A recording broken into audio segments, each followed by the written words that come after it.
Well, as breaking news, the leadership of Gulu University has seen some kind of changes. Leadership renewed and new faces emerged in Gulu University 6th Annual Council.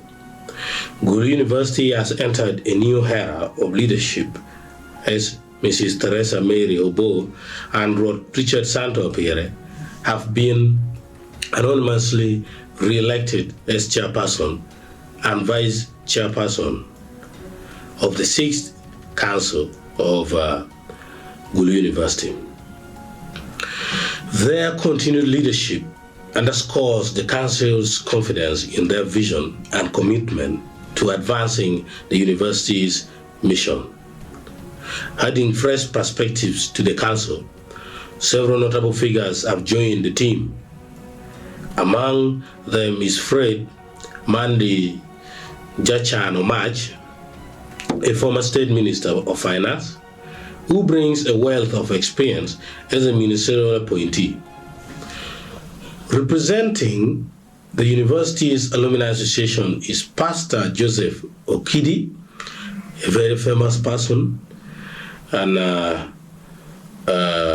former guild president, while Jimmy Langole Boni will represent the university's Senior Staff Association.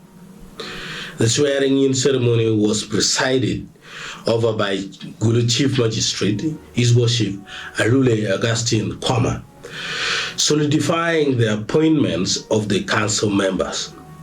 The council is now awaiting the nomination of representatives from the Senate and academic staff to complete this very important composition.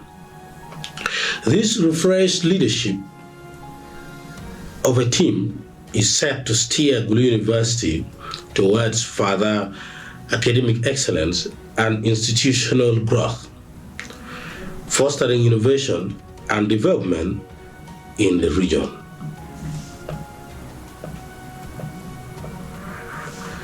So there's a whole Apire Santo is among the leadership and will be the vice chairperson of the Gulu University's 6th Council. The chairperson is Teresa Mary Obo. Thank you, and still more to come on Acholi ITV.